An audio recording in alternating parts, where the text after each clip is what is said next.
In this video, you will learn how to use semicolons and colons. This is a quote that I liked about a semicolon. So after I read it, just take a moment to pause and think about the image that this creates and how a semicolon is achieving this in a sentence. Sometimes you get a glimpse of a semicolon coming a few lines farther on, and it is like climbing a steep path through woods and seeing a wooden bench just at a bend in the road ahead, a place where you can expect to sit for a moment, catching your breath.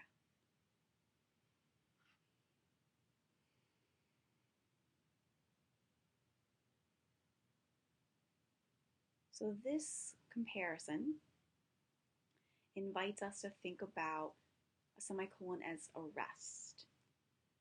And while that can be what a semicolon helps us achieve in a sentence, a period does that job and actually gives us a little bit more time to rest. So what we want to look at today in this video is to figure out when specifically we use semicolons and why, so that we make sure we are making our writing as effective as it can be by being strategic about the types of punctuation that we use in certain places for certain reasons. The main thing that a semicolon does is it indicates a slightly stronger relationship between two independent clauses than a period allows for. What's important to note here is that if you're going to use a semicolon, the two things that you're joining have to be able to stand on their own as sentences. So you could use a period instead. And they haven't already been joined with the fanboys. So using a comma and a coordinated conjunction is one way to join two independent clauses. The colon is another way, and they're going to create slightly different rhythms, slightly different effects in sentences. Here's an example. The sky turned black. The storm was upon us. So a semicolon works here. You could also do just two separate sentences. You could probably do a long dash. You could do a comma and the sky turned black and the storm was upon us. Those are all correct versions. You want to think about which version is going to achieve the sound and the rhythm that you want. Knowing that the semicolon is an option gives you another tool in your toolbox when thinking about how to create particular rhythms in your writing. So here you can see if I get rid of the semicolon, the two pieces that I've joined with it can be separated back. They can stand on their own as sentences. And that is probably the most important rule about the semicolon, is that when you use it, you have to be joining what could otherwise be two separate sentences on their own. So this means if you can't create two separate sentences, where the semicolon is, you shouldn't be using it. And there are a few small exceptions to this, which I will cover in a few minutes. So here's a place where I see some students using a semicolon. The sky turned black, indicating it was about to storm. So if we try our little test and make two separate sentences where the semicolon is, the sky turned black, indicating it was about to storm. We should quickly be able to hear that while the first element is a complete sentence, the second one is not. So we cannot use a semicolon in this sentence. We could use a comma. Actually, that's really the only thing we can do. Or we could rewrite the second element to make it more similar to what we had on the previous slide, where it just said it was about to storm. We could say this indicated it was about to storm. There's a variety of options here, but for the semicolon to be correct, it has to be joining two independent clauses, two separate sentences. You can also throw in a conjunctive adverb, which I'm going to explain in a moment. What this does is it allows you to show a slightly more specific relationship between the two independent clauses. The semicolon by itself shows there's a link, but sometimes you need a conjunctive adverb or a transition word to help explain what that link is. The blizzard raged outside. Meanwhile, I snuggled under a blanket by the fire. Without the meanwhile, those two elements are not as clearly related. The blizzard raged outside. I snuggled under a blanket by the fire. While the reader can probably figure out that there's a contrast there, the transition word helps smooth that out for them and makes it perfectly clear that that's what you intend as a writer. Note how it's punctuated. If you're going to use a conjunctive adverb, the way to do it is to a semicolon, then stick in the conjunctive adverb, and that is immediately followed by a comma. And if you're not doing it just like that, you're not doing it right. Here are some common conjunctive adverbs. It's not all of them. It's not all of the things that you could use to join two independent clauses with a semicolon, but these are some of the most common ones, the ones that you're probably most likely to use.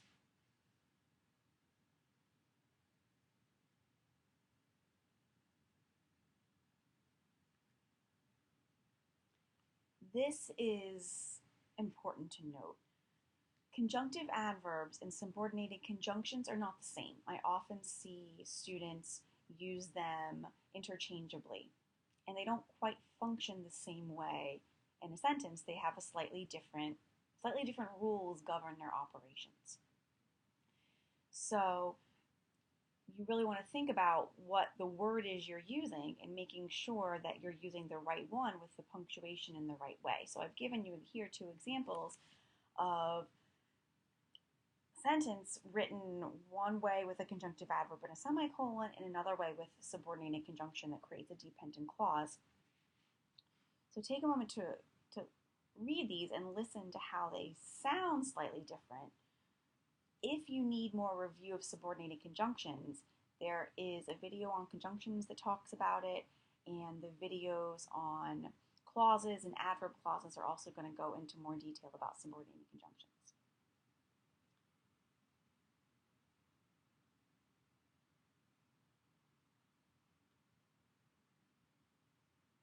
Just reading the sentences and comparing them both structurally and syntactically, meaning how they're put together and therefore how they sound and what kind of effects they have.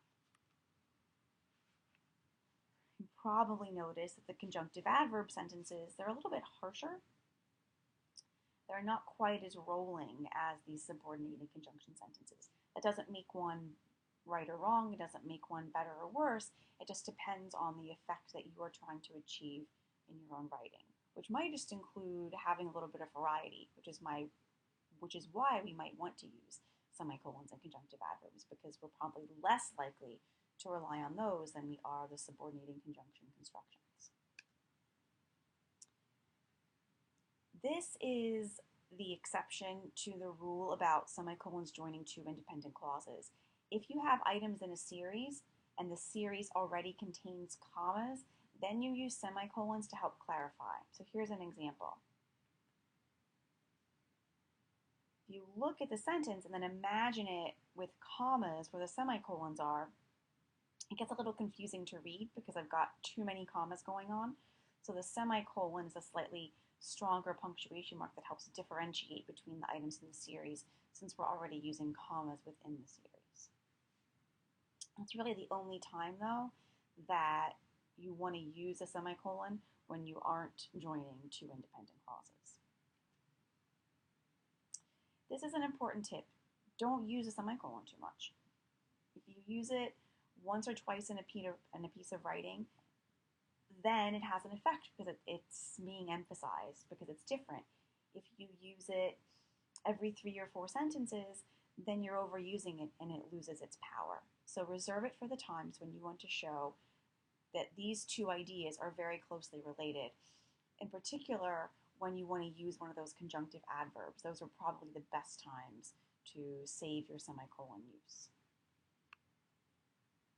The colon, I actually prefer the colon, not that it matters because they operate in different ways, but I think the colon is a slightly more powerful punctuation mark. The colon really means note what follows. It's a signal to the reader that what comes after it is going to elaborate on whatever you just said. I think it's helpful to compare it to a drum roll. You see the colon, and it's like an announcement that what comes next is going to say more about what I just said. The rule here is that whatever comes in front of a colon has to be an independent clause. This is slightly different from semicolons, where in semicolons, both elements have to be complete sentences. With a colon, only the thing that comes in front has to be a complete sentence. But it's also important to note that a colon, you can't throw it in anywhere. There are really specific times that you want to use it because it's kind of like it has its own meaning. So even if you're following the rule about having a complete sentence in front of it, that doesn't mean that you can use it whenever you want. So let's look at when you should be using the colon. You can use a colon to introduce a list when the list has an independent clause in front of it. I know 3 languages in addition to English. Drum roll: Spanish, French, and Portuguese. I could stop the sentence after English, and it would be a complete sentence. I don't know what the languages are yet, so it's helpful to have the colon in the list, but technically speaking, the sentence begins with an independent clause, which is what you need. You can also use a colon between 2 independent clauses when the second clause explains or summarizes the first. So here's an example. There's only one thing to do now. Confess while you still have time. The meaning here is somewhat dramatic, but the colon adds to that because it creates that pause. Again, it's that announcement that, well, here's the one thing that you can do. And again, there's only one thing to do now. That's a complete sentence. We don't know what the one thing is, but technically, that could stand on its own. And 3, use a colon to introduce a longer quotation when the lead-in is an independent clause, the lead-in being the introduction to the quote. When that's its own sentence, you use a colon to attach the quotation to your own sentence so that you don't have a floating quote error. And here's an example of what that looks like the quote is from the short story The Scarlet Ibis by James Hurst. Brother insists that Doodle can walk because he is worried about his own reputation. You could have a period there. But then you can't just dump the quote in. You need a different way to introduce a quote, or you need to not have a quote after it. If you are intending for that first sentence to be the introduction to the quote, you need the colon so that the quote is part of your sentence. Otherwise, the reader doesn't necessarily understand that you intended for that first sentence to be the introduction to the quote.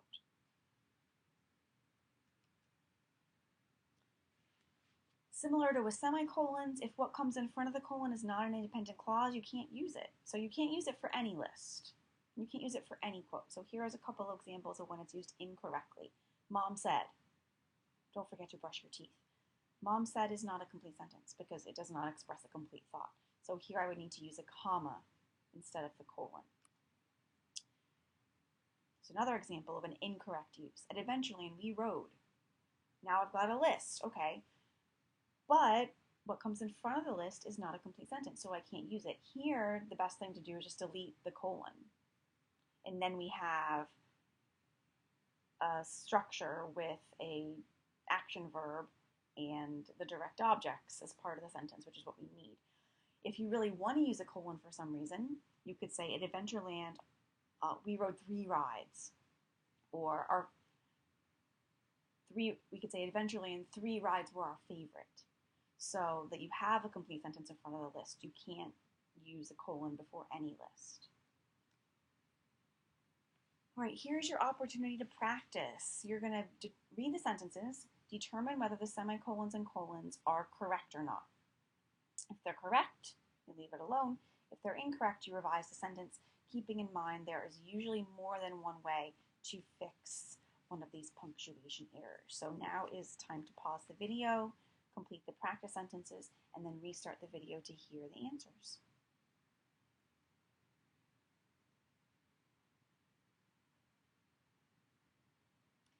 Number 1, I love soft, cozy sweatshirts.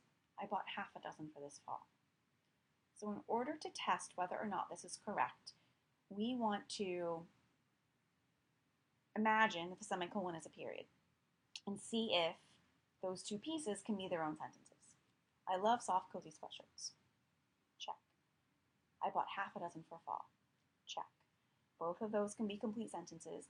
They do seem closely related enough to merit semicolon use. So number 1 is correct, as it is.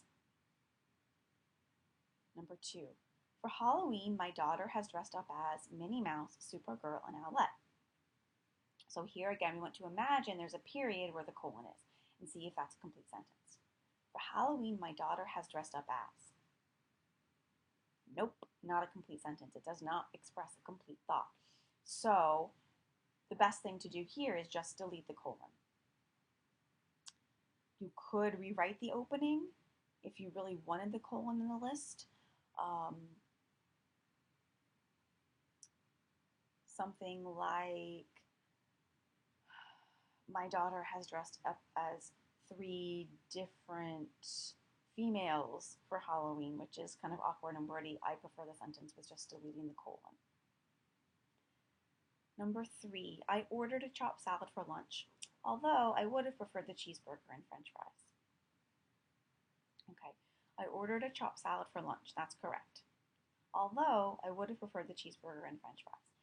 This one might be hard to hear, but the second clause you cannot use as with a semicolon because although is a subordinated conjunction, not a conjunctive adverb. You could say, however, instead of although, and then it would be correct. You could delete although altogether, although I think you need something here. However, probably is your best bet. But again, this is, if that's confusing to you, you need to review subordinated conjunctions. Not just what they do, but start to commit to memory which words constitute subordinated conjunctions and which words constitute conjunctive adverbs. Number 4, when the power went out, we played my kids' favorite games, Monopoly and Uno. Okay, so our tests are, place a period where the colon is. When the power went out, we played my kids' favorite games. Okay, complete sentence. Does what comes after the colon elaborate on what comes before it? And absolutely it does, because it tells us what the favorite games are. So that is an appropriate use of the colon.